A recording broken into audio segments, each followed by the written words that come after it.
The soft melody of the jazz quartet vanished, replaced by the sharp, ugly crack of a hand striking flesh that echoed through the elegant ballroom. A burning, searing pain exploded on my cheek. I staggered backward, tripping over my own feet, my head hitting the sharp corner of a dining table as I crashed onto the cold marble floor. Amid the 3 shocked gasps of my colleagues and the smug, satisfied glares of my husband's family, the voice of my mother-in-law, Sharon, cut through the air. It wasn't a voice of concern, but one of chilling, venomous delight. Someone had to knock some sense into her. Give her another one, Kevin. What good is a wife who acts like she's better than her own husband?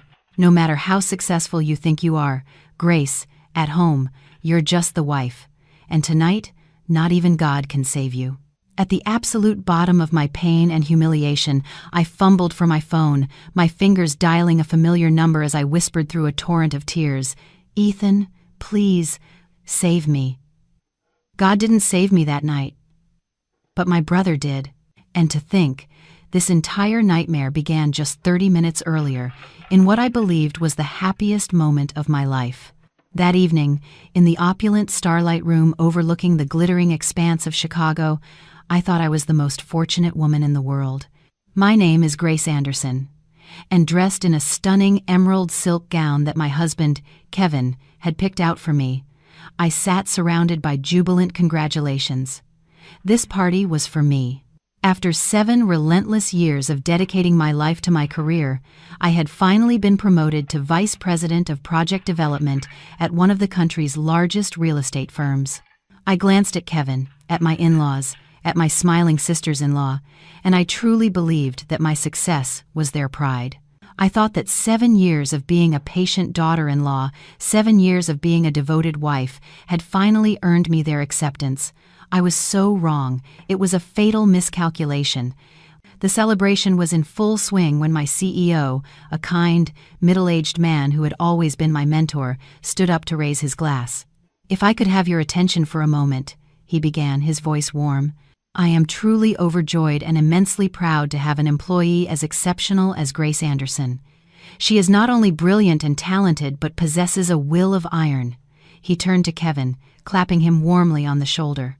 "Kevin, my friend, you are one lucky man to have a diamond like this for a wife. You'd better hold on tight." The room erupted in applause. I beamed, turning to my husband, ready to thank him for his unwavering support. But when my eyes met his, the smile on my face froze. I saw no pride in his gaze.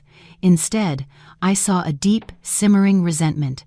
A toxic flame of jealousy and wounded ego was burning in his eyes. He was gripping his whiskey glass so tightly his knuckles were bone white. It was only then that I realized he had been drinking heavily since the moment we arrived. Just then, I saw his mother, Sharon, lean in close and whisper something in his ear. I couldn't hear the words, but I saw her smug, condescending smirk and the way she flicked her eyes in my direction. I knew it was nothing good. After she finished, she patted the back of her son's hand, a gesture that wasn't meant to soothe, but to incite, to pour gasoline on the fire. Immediately, Kevin shot to his feet, swaying slightly as he lurched toward me. The stench of expensive liquor washed over my face. "So good, aren't you? So damned good," he snarled, his voice loud enough to make the nearby tables fall silent and turn their heads. "You're the big boss now. You're on top of the world. And what am I? This husband of yours. I'm probably nothing in your eyes, am I?" "Kevin, what are you talking about?" I whispered, stunned, trying to take his arm. "Everyone is watching. You're drunk. Please, sit down." "Drunk?" He violently shook my hand off, his voice growing louder, more aggressive. "I might be drunk, but I've never been clearer. I am sick to death of living in my wife's shadow. Everywhere I go, all I hear is, 'Your wife is more successful than you. Your wife makes more money than you.' Do you have any idea how humiliating that is?" The entire restaurant was now deathly quiet. Every single eye was fixed on us. I could feel my face flush, a hot wave of shame making my ears ring. I desperately looked toward my husband's family, pleading for help, but all I received were cold, indifferent stares. My father-in-law stared intently at his plate, pretending not to see a thing. My sisters-in-law were whispering to each other, cruel smiles playing on their lips. And my mother-in-law, Sharon, sat there with her arms crossed, looking at me with the triumphant gaze of a predator who had just cornered her prey. And then it happened. That vicious, soul-crushing slap. Kevin, the man I had loved and supported for 7 years, swung his hand and struck me across the face in front of everyone I knew. The physical pain was nothing compared to the agony and public disgrace that was tearing my soul to shreds. He lunged at me again, grabbing a handful of my hair, ready to strike again. I squeezed my eyes shut, curling into a ball to brace for the next blow. In that horrifying moment, not a single member of his family moved to stop him. And then came Sharon's poison-laced words, the final nail in the coffin of my marriage. "Give her another one, Kevin. Tonight, not even God can save you." Seizing the moment when a few horrified colleagues finally intervened and pulled Kevin away, I scrambled to my feet. Not to run, but to find an escape route. I stumbled toward the restroom, pretending I needed to fix my dress. No one was paying attention to me anymore. They were too busy surrounding Kevin, the perpetrator of the crime. I slammed the restroom door shut and collapsed against the cool tiles, my body racked with silent, choked sobs. I looked at my pathetic reflection in the mirror. My hair was a mess. One cheek was already swelling and turning a deep red. The corner of my mouth was bleeding, and my expensive gown was stained and rumpled. 7 years of sacrifice, 7 years of patience for what? For a public beating and utter humiliation. It was enough. It was more than enough. Shaking uncontrollably, I pulled my phone from my purse. The screen was fractured with a spiderweb of cracks from the fall. My fingers trembled as I scrolled to a name I hadn't called in a very long time, a name I always told myself I would never need to call upon. But tonight, I had no other choice. The name was saved simply as Ethan. The call connected. "Hello?" A deep, calm male voice answered from the other end, a voice that had always, without fail, made me feel completely safe. I couldn't hold it in any longer. The tears flowed freely as I tried to force my voice into a whisper, terrified someone outside might hear. "Ethan, please, save me." The horrifying drama at my promotion party was only the beginning. Who was this mysterious brother named Ethan? What would he do to save me? And what would I do to fight back against the brutality of my husband and the cruelty of his entire family? The line on the other end went silent for exactly 3 seconds. 3 short seconds that stretched into an eternity for me.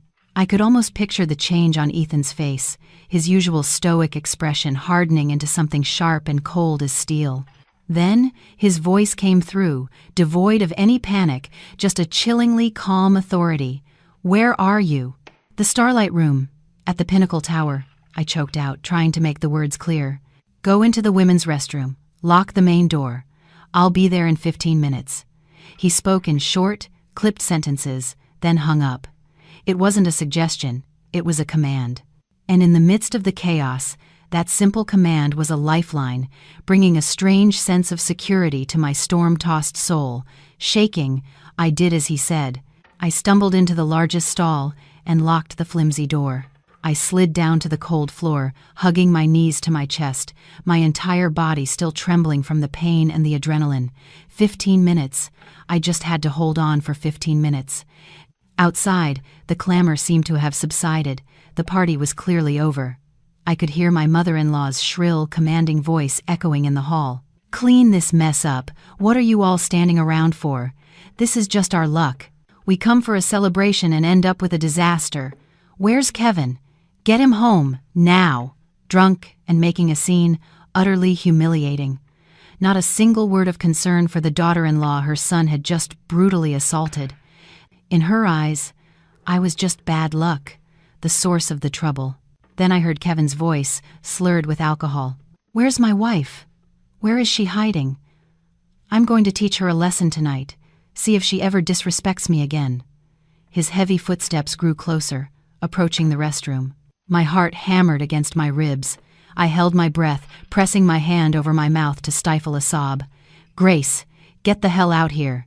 He slammed his fist against the main restroom door. "How long are you going to hide in there? Are you coming out or not?" The door shuddered with each blow. I shrank back into the corner, gripped by a primal fear. I was terrified he would break the door down and continue his assault. "Kevin, Let's just go home, Sharon's impatient voice cut in. Forget about her. Can she hide forever? We'll deal with her when she gets home. You're making a scene. Someone is going to call security. Perhaps his mother's words finally got through to him. The banging stopped. I heard their footsteps fade away until they were gone completely. The world fell silent again, leaving only the sound of my own suppressed sobs. I don't know how long I sat there, only that when I finally looked up, my legs had gone numb. Just then, the phone in my hand vibrated. It was a text from Ethan. Lobby, come alone. I took a deep breath, trying to summon the last of my courage. I looked at myself in the mirror, wiping away the tears, trying to smooth my tangled hair. I couldn't let Ethan see me in such a pathetic state. I unlocked the door and peeked outside. The hallway was deserted. I hurried to the elevator. When the doors opened to the main lobby, only a few staff members were left, quietly cleaning up, and then I saw him. Ethan was standing with his back to me, under the magnificent crystal chandelier. He wasn't in a suit, just a simple black shirt and dark trousers. His tall, solid frame radiated a unique aura, a quiet authority that made people instinctively take notice. He didn't have to do anything. His mere presence was enough to command the space around him. He must have heard my footsteps because he slowly turned around. His gaze swept over my swollen face, the dried blood at the corner of my mouth, my rumpled dress. For a fleeting second, I saw a glint in his eyes, as cold and sharp as a shard of glass, before it vanished. But when he spoke, his voice was unnervingly calm. "Can you walk?" I nodded, trying to keep my steps steady. He didn't ask anything else. He simply took off his own suit jacket and draped it over my shoulders, covering my disheveled appearance, before turning and leading the way out. We stepped out of the restaurant into the cool night air. A sleek, black Mercedes was waiting at the curb. A uniformed driver saw us and immediately got out, respectfully opening the passenger door. I hesitated for a moment before getting inside. The car pulled away from the curb, and the silence inside was heavy. Ethan sat beside me, staring straight ahead, not saying a word. But I knew this silence was more terrifying than 1,000 angry words. He was suppressing a hurricane. "Ethan," I started, wanting to say something, anything, to break the tension. "Get some rest first," he cut me off, his tone leaving no room for argument. "We'll talk tomorrow when you have a clear head." The car stopped in front of a high-end condominium building in the heart of the city, a place I had never been before. Ethan led me up to a penthouse on the top floor. The apartment was vast, decorated in a minimalist style that was both elegant and understated, with floor-to-ceiling windows that offered a breathtaking panoramic view of the sparkling city lights. "You can stay here for a few days. It's safe. No one knows about this place," he said, his voice softening slightly. He showed me the bedroom and bathroom. "There's food in the fridge. Help yourself. I have some business to take care of. Someone will be by shortly to look at your injuries." With that, he turned to leave. "Ethan, wait," I called out. "Where are you going?" He paused at the door, not turning back, just inclining his head slightly. His voice dropped, becoming as cold as ice. "To get you justice."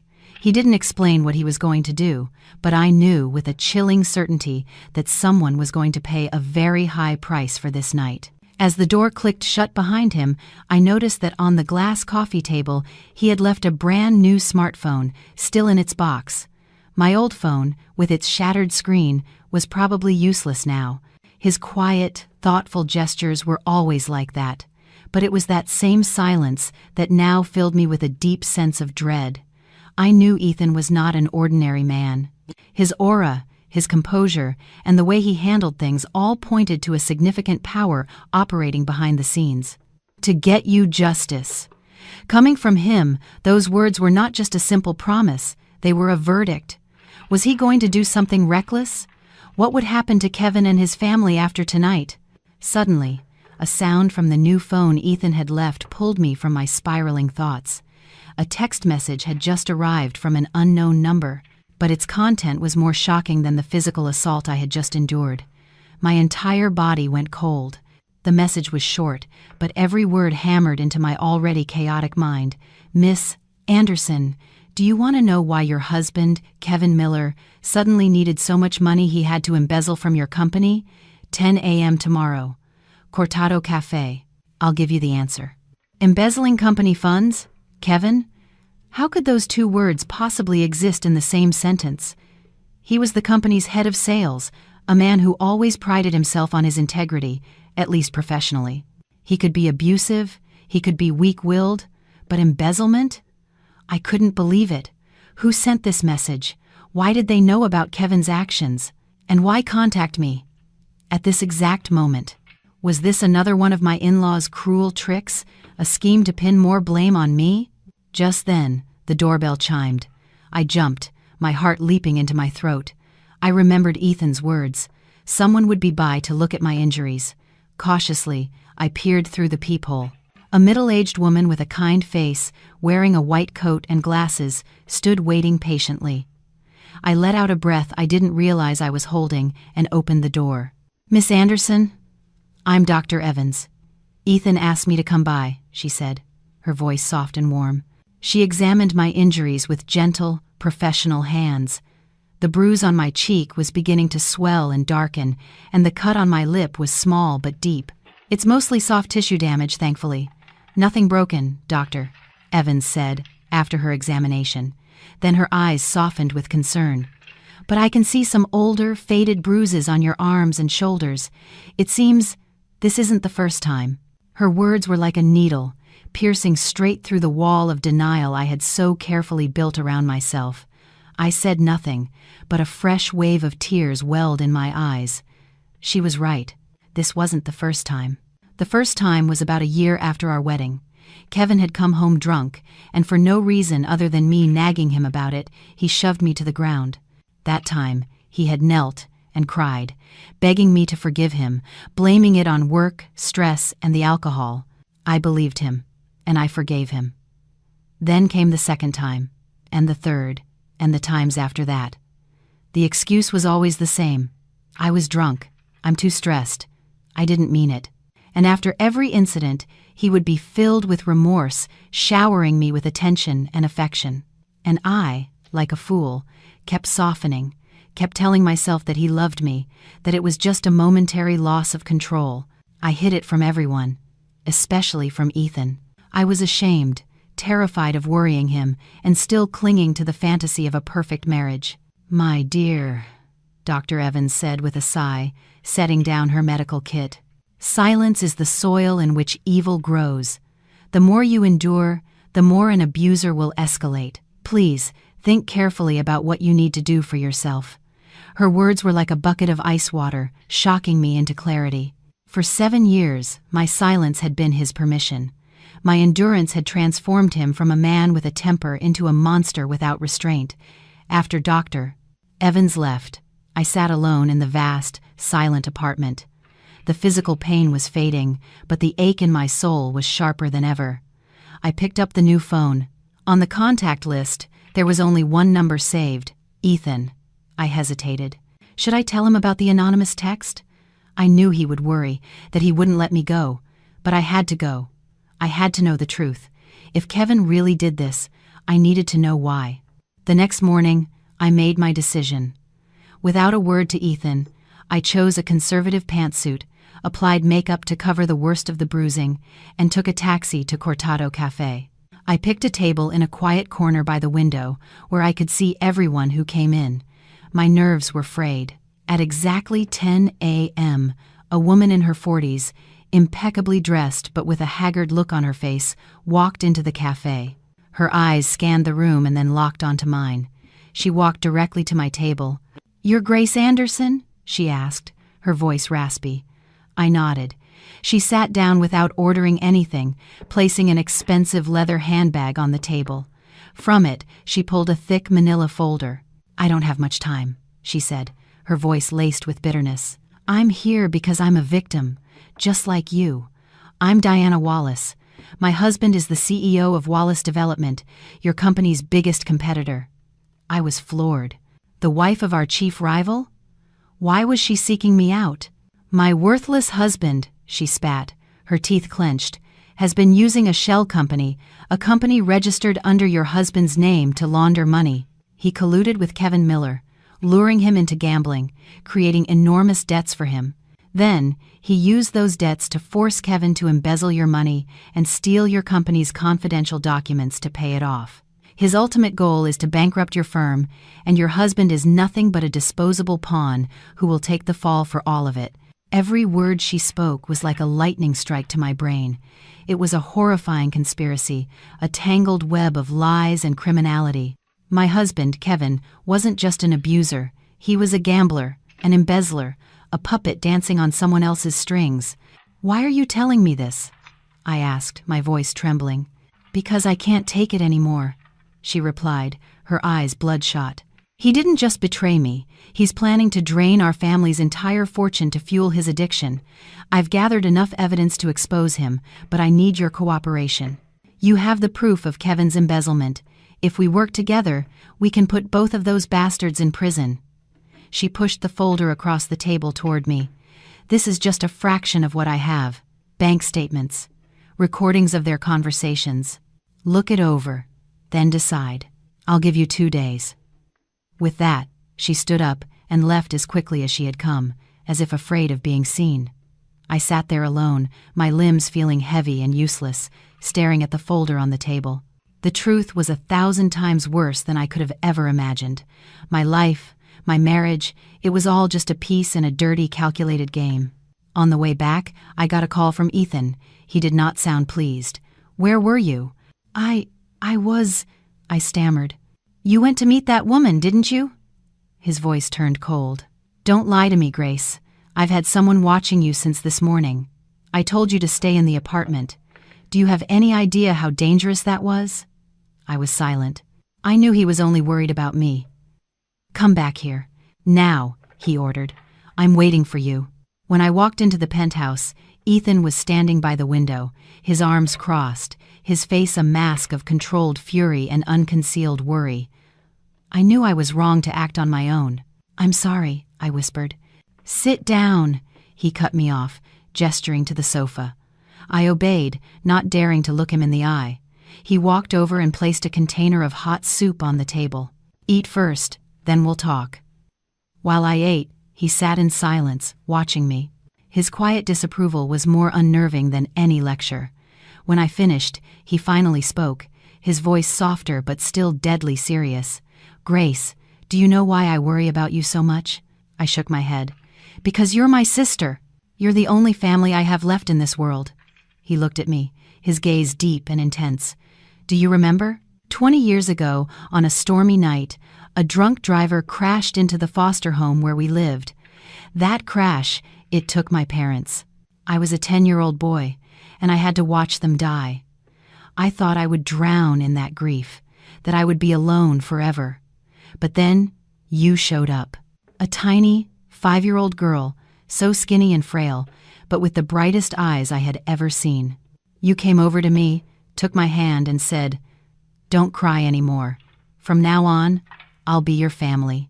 Tears streamed down my face as the memories flooded back the foster home, the difficult days warmed by a bond of shared hardship. Ethan, 5 years my senior, had always been there, my shield, my protector. He gave me the better portion of food, the warmer blanket. He taught me to read, taught me to be strong. "The day a good family adopted you, I was both happy and terrified," he continued. "Happy you would have a better life, but terrified there would be no one there to protect you. I swore to myself that day, no matter what it took, I would become so strong, so powerful, that no one would ever be able to bully my sister again. I clawed my way up in the world, Grace. I've done things you probably can't even imagine. All for that promise I made to a little girl a long time ago." Are you really in the mob?" I asked tremulously, remembering the sheer terror he had inspired in Kevin's family. Ethan let out a small, sad smile. "The line between a mobster and a businessman can be very thin, Grace. I just do what I believe is right. I protect the people I need to protect. I own a high-end security firm and have a few other business interests. Enough to make my voice heard in this city." He looked at me, his expression softening completely. 7 years ago, when you decided to marry Kevin Miller, I had him investigated. I knew he wasn't a good man, that his family was manipulative. But you were so in love, so happy. I couldn't bring myself to shatter your dream. I was wrong. My biggest mistake was my silence. I thought as long as I watched over you from the shadows, you'd be safe. I never imagined the real monster was sleeping right beside you. He clenched his fists, his knuckles turning white. I should have stepped in sooner. I should never have let you suffer like this. Grace, forgive me. I shook my head, tears blurring my vision. No, you have nothing to be sorry for. It was me. I was stupid. I was blind. Ethan, what do I do now? I'm so lost. Ethan gently wiped my tears away, his calloused hand surprisingly gentle. It's okay. I'm here now. From this moment on, no one can ever hurt you again. He glanced at the folder Mrs. Wallace had given me. We're going to play this game together. And I promise you, Grace, for every tear they made you cry, I will make them pay back a river. His words weren't just a promise. I knew a storm was coming. A storm named Ethan, about to descend upon the lives of Kevin Miller and the men pulling his strings. But there was something Ethan didn't know. That deep within that storm, another secret was hiding, a secret connected to his own past. A secret that my new enemy was holding like a final, devastating trump card. Ethan's presence was like a powerful sedative, calming the storm inside me and giving me the strength to fight back. For the first time since that disastrous night, I no longer felt alone or afraid. With him by my side, I had a rock to lean on, someone who would never abandon me. Together, we meticulously went through the contents of the folder from Diana Wallace. Page after page contained damning evidence of a sophisticated and cruel conspiracy.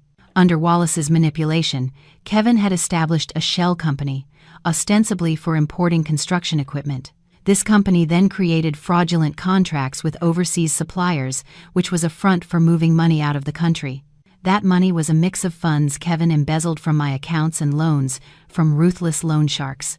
Once laundered, the clean cash flowed back into Wallace's personal accounts to fund his vast, international gambling habits.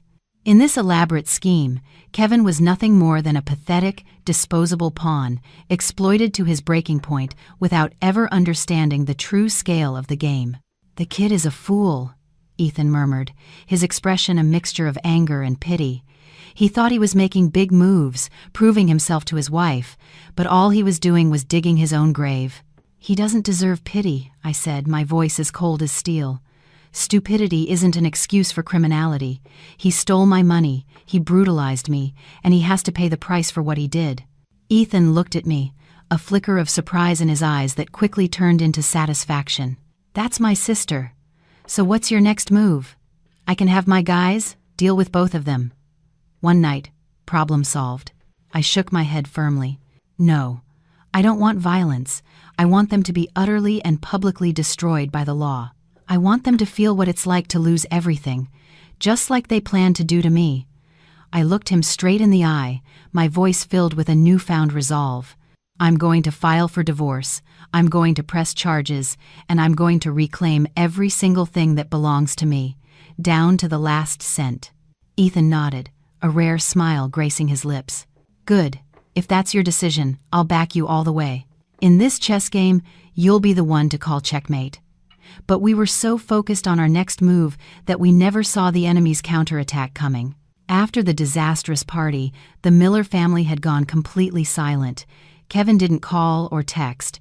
I assumed they were lying low, terrified after Ethan's brief, intimidating appearance. I was naive. Their silence was just the calm before a far more vicious storm. 2 days later, as I was working in the safety of Ethan's penthouse, a barrage of notifications exploded on my new phone. My name, Grace Anderson, had suddenly become a trending topic across social media. A flood of articles with sensational, slanderous headlines appeared. High-flying real estate VP's steamy affair with notorious mob fixer. The truth behind the promotion party. When a disrespectful wife gets what she deserves. Grace Anderson. Portrait of an ambitious woman who trampled her family for a taste of power. Accompanying these articles were candid photos of me and Ethan. Ethan draping his jacket over me as we left the restaurant, him guiding me into the luxury condo building, us sitting together in the cafe. Through the malicious lens of their narrative, every gesture of brotherly care was twisted into evidence of an illicit affair. They had hired fake witnesses, people posing as colleagues and neighbors, to leave fabricated, slanderous comments, painting a picture that was the polar opposite of the truth. In their story, I was a shrewish, ungrateful wife who looked down on her husband, who used her success to belittle his family. And Kevin? He was painted as a long-suffering, tragic husband who had finally snapped under the pressure. The media assault was swift and brutal. I read every vicious article, every hateful comment, my hands shaking with a mixture of rage and helpless frustration. They weren't just trying to ruin my reputation, they were trying to drag Ethan down into the mud with me. They wanted to flip the script, turning the victim into the villain, using the weight of public opinion to crush me into submission. Just then, my phone rang. It was Kevin. This time, his voice held no trace of fear or regret.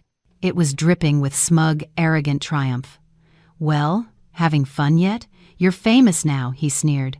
"Grace, I told you, you can't win against my family. You have two choices.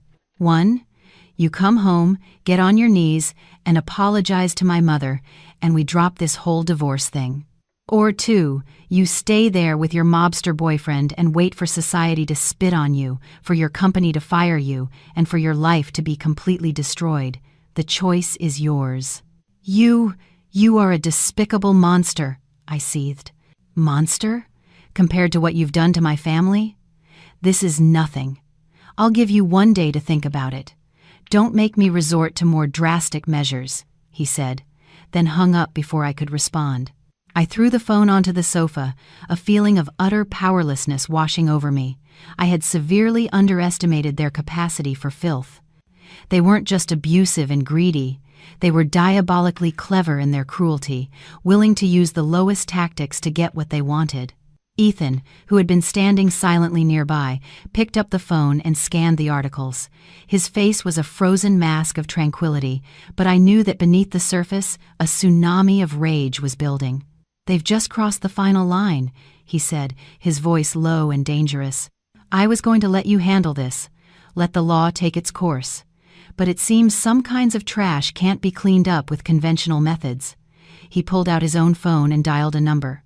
"Leo, I need you to find every account that posted or commented on the stories about Grace. Trace the IPs, find out who's behind them. You have 30 minutes. He delivered the order with an air of absolute authority. "Oh, and one more thing. Get the car ready. We have business tonight." He ended the call and turned to me, placing a hand on my shoulder, his gaze both gentle and unyielding. "Don't worry, and stop reading this garbage. Leave everything to me. Tonight, I'm taking you to see a very special play. It's called A Sinner's Regret." I had no idea what he was planning, but looking into his eyes, I knew one thing for certain. Tonight, Kevin Miller and his entire family would not be sleeping peacefully. And perhaps I was beginning to realize, to fight true evil, sometimes goodness alone is not enough. But the thing that scared me most was the gnawing question. Was the Miller family the only enemy I was facing? That first anonymous text, the perfectly timed appearance of Diana Wallace, was it all just a coincidence? The name Golden Gate Holdings haunted my thoughts for days. $200,000, a figure that was anything but small, secretly transferred month after month for 3 straight years. It couldn't be a regular expense. If it were an investment, why had Kevin never mentioned it? If he was paying off a debt, who did he owe such a massive amount of money to, and why? A storm of questions swirled in my mind, leaving me no peace. I decided to do some digging myself before bringing it up with Ethan. I didn't want to add to his worries, and deep down, a vague, unsettling feeling made me reluctant to let him know about this company's existence, at least not until I had more information. I typed Golden Gate Holdings into a search engine. The results were sparse. It was a small-scale real estate firm with its main office in a nondescript Class B office building in a different part of the city. The company's website was amateurish, with only generic information about suburban land development projects. Nothing stood out. The legal representative was a name I'd never heard before, a Mr. David Chen, with no apparent connection to Kevin or anyone I knew. It felt like a dead end. I was about to close my laptop when a chilling thought struck me. Ethan had said he had a security firm and a few other business interests. Could it be possible? I immediately pushed the thought away. No, Ethan would never deceive me. He was the only family I had. Just then, Miss Crane, my lawyer, called, her voice buzzing with excitement. "Grace, I have great news. The court has officially served the summons to Kevin and his family. The first mediation session is scheduled for next week. With the evidence we have, I'm confident they won't dare to make things difficult." "Thank you, Miss Crane. That's wonderful," I said, though my mind was still heavy with thoughts of the mysterious company. "Oh, and about that holding company," she continued, as if reading my mind. "I had a contact do some digging, and there's a very interesting detail. Golden Gate Holdings was incorporated exactly 3 years ago, right around the time Mr. Wallace began his scheme. And its registered business address, it's the same address as one of your brother's old satellite offices for his security firm." A sheet of ice enclosed my heart. A coincidence? There was no way it could be that coincidental. Ethan's security firm. My heart began to pound erratically. A wild, yet terrifyingly logical theory started to form in my mind. Could it be? Had Ethan known everything all along? Was he secretly pulling the strings from behind the scenes, using both Kevin and me to execute some grand plan of his own? The questions I had tried to suppress now returned with overwhelming force. That first anonymous text message warning me about the embezzlement, why did it arrive at the perfect moment? The perfectly timed appearance of Diana Wallace, how did she find me and trust me so readily? And Ethan's brutal takedown of the Millers, how had he uncovered all their secrets so quickly? Everything seemed too perfect, too seamless, as if it had all been scripted. No, I couldn't doubt Ethan. He had saved me, protected me, but the evidence was staring me in the face, and it didn't lie. My head was spinning. I didn't know who to trust anymore. I was trapped in a chess game where it seemed every player had a secret agenda. That evening, Ethan came home with a bouquet of white lilies, my favorite. He found me sitting numbly on the sofa and asked with concern, "What's wrong? Are you still not feeling well?" I looked up at him, forcing a smile. "I'm fine, just thinking about a few things." "Don't overthink it," he said, placing the flowers in a vase. "It's almost over. At the hearing next week, you just need to stay strong. Miss Crane and I will handle everything."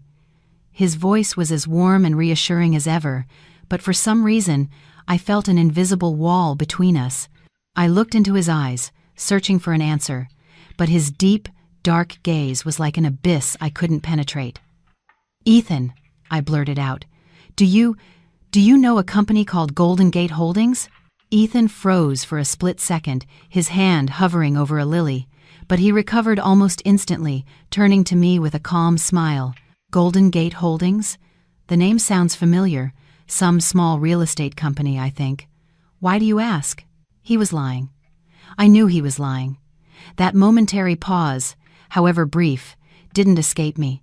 A man like Ethan, with his vast network of information, couldn't possibly have only a vague recollection of a company connected to one of his own properties. "Oh, no reason," I said quickly, changing the subject. "I just overheard someone mention it. The flowers are beautiful. Thank you." The conversation ended there, but in my heart, a wall of suspicion had been erected. I couldn't fully trust Ethan anymore. I felt like I was being pushed into an even more dangerous position. The enemy I could see was Kevin and his family, but what about the enemy in the shadows? Was it possible that the brother I loved and trusted was hiding another face? I couldn't sleep that night. I had to act. I couldn't just sit and wait for answers to fall into my lap. I had to uncover the truth about Golden Gate Holdings and Ethan's real role in this entire affair. Waiting until I was sure he was sound asleep, I crept into his home office. The room was simple: a large wooden desk, a bookshelf, and a laptop. I knew his password. It was the anniversary of his parents' death, a detail he had once let slip. My heart pounded against my ribs as I typed in the numbers. The screen lit up, and I quickly began searching through his files. Most were heavily encrypted, but one folder was unlocked. It was titled Project Phoenix. Curiosity overriding my fear, I opened it. Inside was a plan so detailed it made my blood run cold. It wasn't just a plan to help me get a divorce, it was a blueprint for a complete corporate conquest. It outlined every single step, from the accidental leak of Kevin's gambling problem to Diana Wallace, to the coincidental arrangement for her to meet me.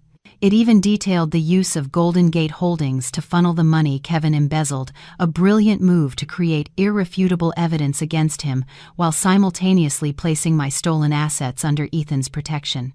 The plan didn't stop there.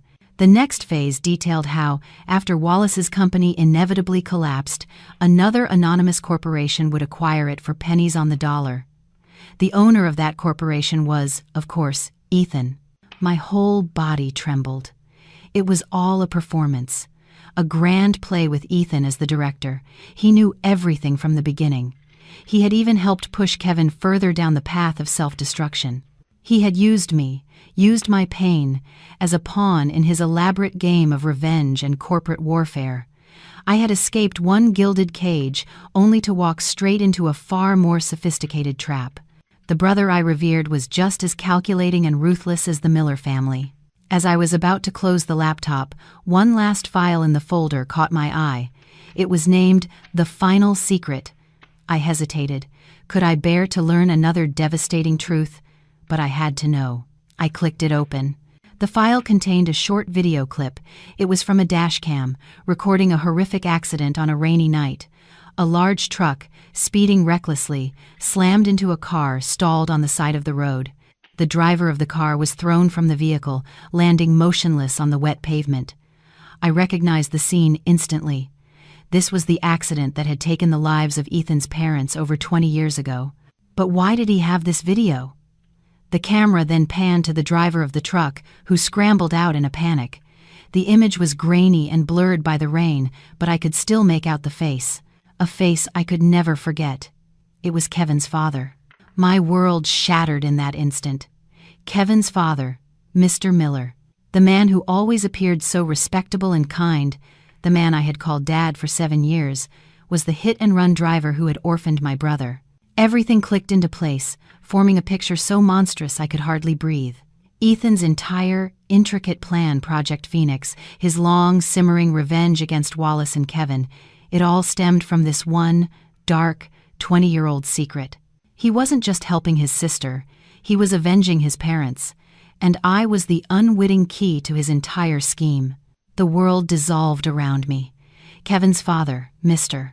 Miller, the quiet, seemingly gentle man who had walked me down the aisle, the man I had shared countless holiday dinners with, was the monster who had destroyed Ethan's life. The dashcam video played on a horrifying loop in my mind, the screech of tires, the violent impact, and Mr. Miller's panicked face as he looked around, saw no one, and then sped away, leaving 2 people to die in the cold, unforgiving rain. He was a coward, a killer. Everything became terrifyingly clear. Ethan's master plan, his Project Phoenix, wasn't just about corporate greed or helping his sister. It was a 20-year vendetta, a cold, calculated quest for vengeance. And I, with my broken marriage and public humiliation, had been the perfect, unwitting catalyst to set his plan in motion. I was a key, used to unlock a door he had been waiting to kick down for 2 decades. I sat there in the dark, the glow of the laptop screen illuminating my face, my body cold and numb. I felt a profound sense of betrayal, a wound deeper than any Kevin had inflicted. Ethan had lied to me, manipulated me, and used my suffering as a weapon. He was no different from the rest of them, weaving a web of deceit to serve his own ends. I crept back to my room and lay awake until dawn, my mind a whirlwind of grief, anger, and a chilling, terrifying fear. I feared what Ethan was capable of.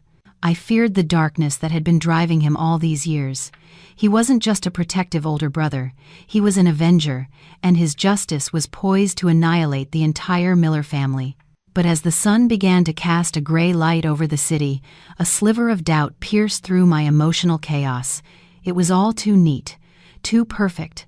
Ethan's plan was a masterpiece of manipulation, but its foundation rested on one single piece of evidence, that grainy dashcam video. Where had it come from after 20 years? Who had been holding on to it?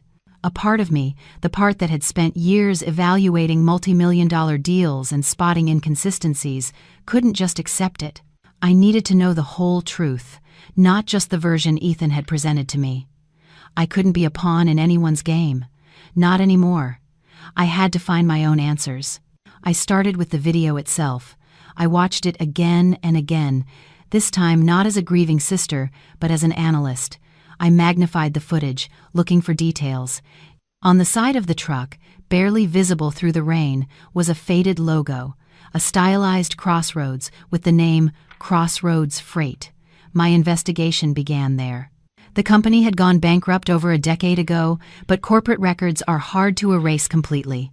I used my professional research skills, digging through old business registries and public archives. After hours of dead ends, I found a name, Sal Petrocelli, the last known foreman of Crossroads Freight. Finding him was another challenge, but I was relentless. I finally tracked him down to a small, quiet suburb on the south side of Chicago. I found him tending his small garden in front of a modest brick house. He was an old man, his face a roadmap of a long, hard life. When I introduced myself and told him why I was there, his friendly demeanor vanished. A guarded, weary look came over his eyes. "That was a long time ago," he said, his voice gravelly. "Some things are better left buried. 2 people died that night," I pressed gently but firmly, "and the man responsible is about to have his life destroyed. If there's more to the story, you have to tell me. Please." I don't know what he saw in my eyes, desperation, sincerity, but he sighed heavily and motioned for me to follow him inside. The house was filled with the smell of old wood and tomato sauce. He led me to a dusty back room and pulled an old metal lockbox from a closet. "I knew this day would come," he mumbled, his hands trembling slightly as he opened it. "I should have gone to the cops back then, but I was scared. I had a family to feed." He pulled out a small, worn photograph. "This is the man who was really behind it all." I took the picture. It showed a much younger man, handsome and arrogant, leaning against a luxury car. The face was instantly recognizable, though without the lines of age and stress. It was Mr. Wallace. "Wallace?" I whispered, completely bewildered. "Yeah," Sal nodded. "Back then, he was just starting out, a real shark. He and the man who owned that car, Ethan's father, were bitter rivals in the logistics business. Wallace was losing. Badly. Sal's story came tumbling out, a confession he had held on to for 20 years. The night of the accident, he had seen Wallace sneaking around the truck yard. He thought it was odd, but didn't think much of it until after the crash. Mr. Miller, he explained, was a good driver, a decent man who was just starting out. He was set up. "The kid's brakes were cut," Sal said, his voice cracking. "It wasn't an accident. It was murder. Wallace planned the whole thing to ruin his rival and then pinned it on the new guy, Miller. Miller panicked and ran. He was a coward, but he wasn't the killer. Wallace was." He then handed me the most damning piece of evidence, an old, yellowed maintenance log. Next to the entry for Mr. Miller's truck that day, there was a tiny, almost invisible notation he had made himself. "Brake line looks tampered. Reported to office. W. Told me to ignore." W for Wallace. I stared at the logbook, then at the photo, my mind struggling to process the enormity of it. I had been reeling from one devastating truth, only to be hit by another, even more monstrous one. Ethan's entire life's mission, his meticulously crafted revenge, was aimed at the wrong man. He had been hunting a shadow, a scapegoat, while the true devil had been hiding in plain sight, laughing at them all. And in a twist of cruel irony, this same devil was the man Ethan was now playing a corporate chess game with, completely oblivious to the fact that he was the monster who had started it all. The architect of all our pain was not the man we were trying to destroy, but the man we were using to do it. Leaving Sal's quiet suburban house, both Ethan and I were enveloped in a heavy, suffocating silence. The truth we had just unearthed was too shocking, too monstrous. It upended everything we thought we knew, every action we had taken. Ethan drove, his knuckles white on the steering wheel, his eyes fixed on the road ahead. But I knew his mind was somewhere else, entirely lost in the past, in a maelstrom of grief and a renewed, white-hot rage. The enemy he had hunted for half his life wasn't the cowardly Mr. Miller, but the very man he was systematically destroying in the boardroom. The architect of his parents' murder was his corporate rival, Mr. Wallace. "What are you going to do now?" I asked softly, breaking the tense silence. Ethan didn't answer right away. He pulled the car into a deserted parking lot overlooking Lake Michigan and cut the engine. The last rays of the setting sun painted his chiseled face in shades of orange and gray, making him look older, harder. "I was wrong," he said, his voice raw. "I let hate blind me. I almost destroyed an innocent man's life." He slammed his fist against the steering wheel, though God knows he's no saint. But Wallace, to think it was him all along. He turned to me, and for the first time, I saw a terrifying combination of pain and cold fury in his eyes. "He has to pay. I won't let him live another day in peace." "What are you planning, Ethan?" I asked, a knot of fear tightening in my stomach. "Your plan to take over his company is already in motion. Isn't that enough?" "Take his company?" he interrupted, his voice dangerously low. "That's a slap on the wrist. A man who commits murder deserves to pay with his life. I'll handle him my way." My blood ran cold. I knew what his way meant. It meant the law of the street, blood for blood. "No, Ethan, you can't," I pleaded, grabbing his arm. "If you do that, you'll be no better than him. You'll become a criminal. Your parents wouldn't want that for you. We have evidence now. We have a witness. Let the police handle it. Let the law punish him." "The law?" He let out a bitter, humorless laugh. "Where was the law when my parents were left to die on the side of the road? Where was the law when you were being beaten by your husband and slandered by his family? Grace, you're too good for this world.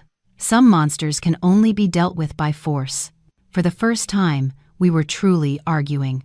I tried desperately to pull him back from the edge of a vengeful abyss, but it seemed hopeless.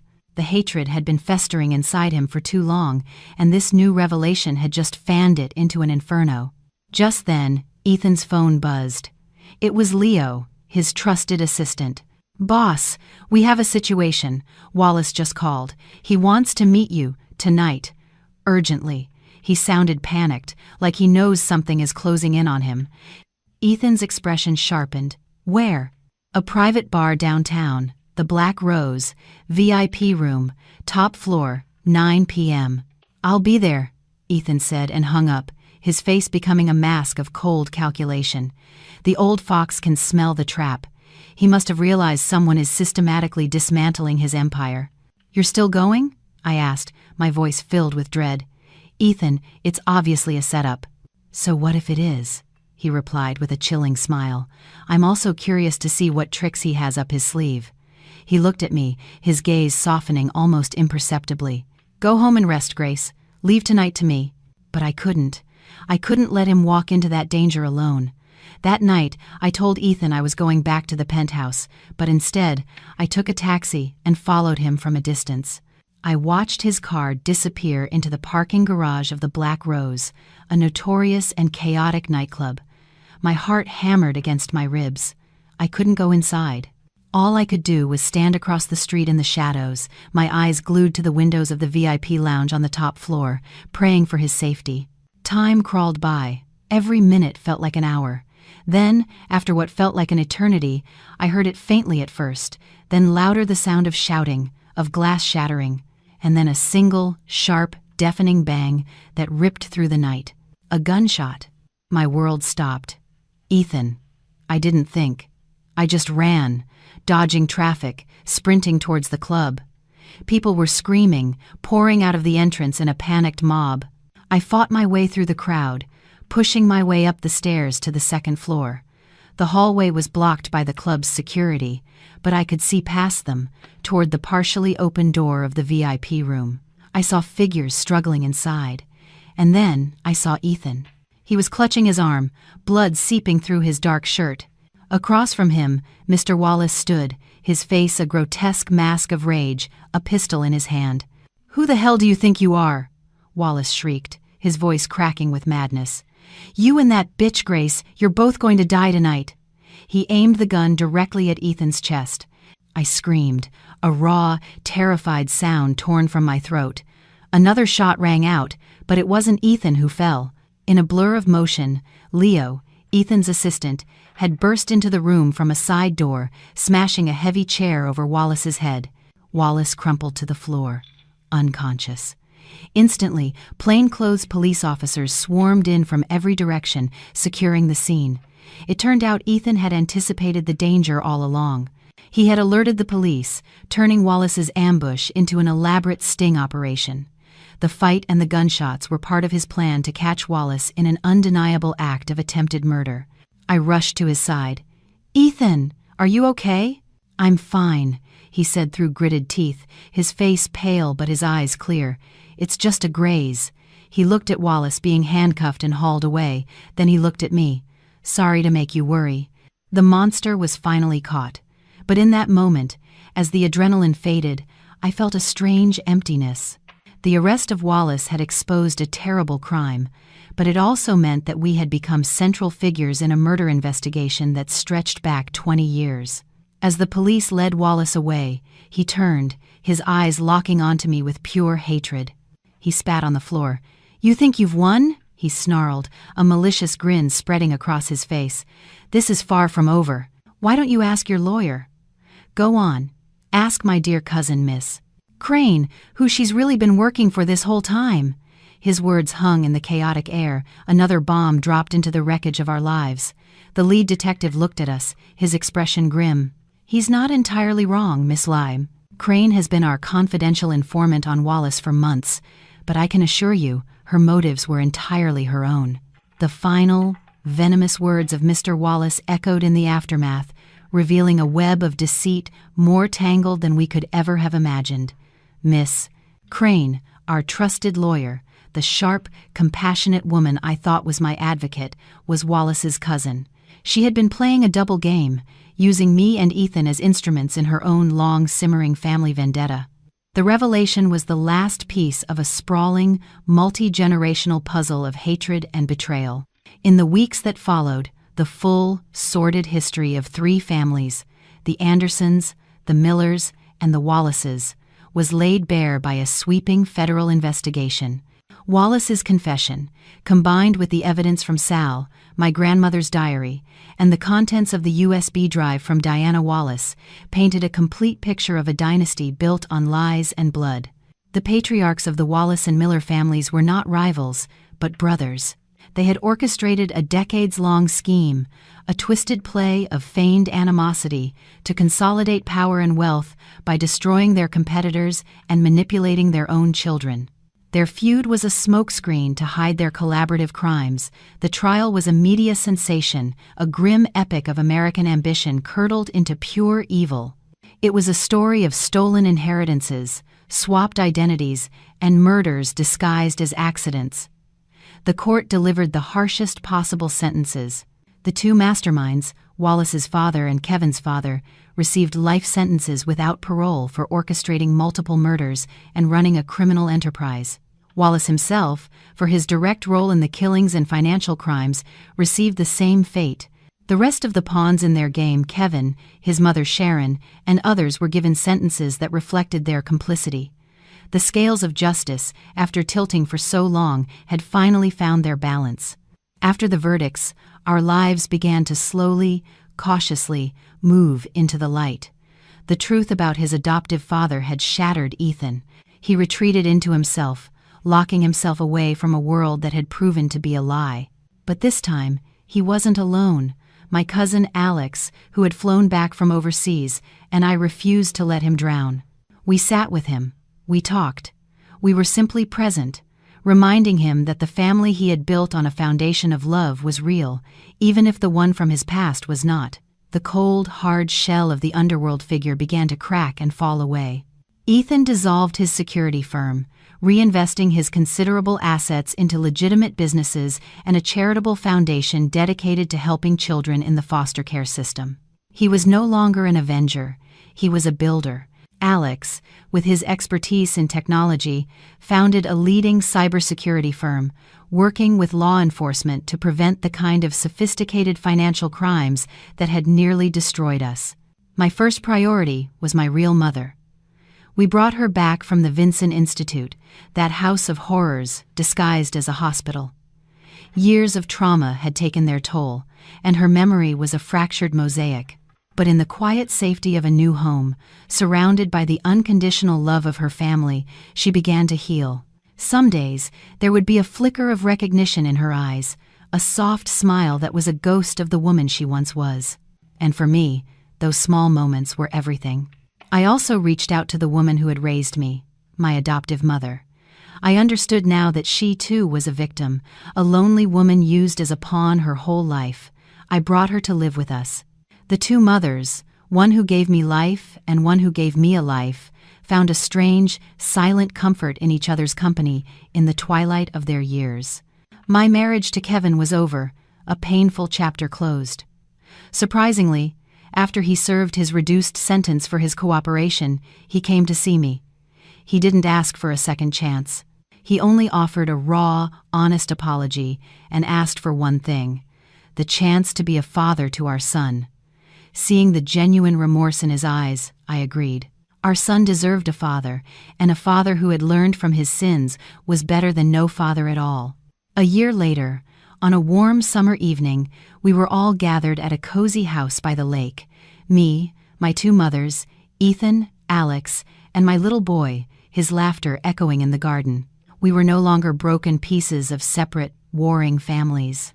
We were a new family, forged in fire and bound by a love that had proven stronger than generations of hate. That night, as I was putting away some old boxes, I found a letter my adoptive mother had written to me years ago but had never had the courage to give me. In it, she confessed one final secret. The night of the fire at the foster home, the night she had saved me, she had saved another child as well, a little boy. Fearing for his safety from the powerful families she knew were hunting him, she had secretly placed him in another, more distant foster home. That boy was Ethan. Ethan and I weren't just foster siblings. We were cousins, the last two blood relatives of our generation, a bond of fate that had drawn us together through the darkest of times. I folded the letter, a gentle smile on my face, and looked out the window. Ethan and Alex were teaching my son how to skip stones across the water, their laughter mixing with his. The long night of pain and vengeance was finally over. The past was no longer a ghost that haunted us, but a lesson that had made us stronger. A new dawn was breaking, bright and full of promise, and I knew with absolute certainty that as long as we had each other, we could face anything. The greatest inheritance our ancestors had left us wasn't a legacy of hatred, but the unbreakable power of family.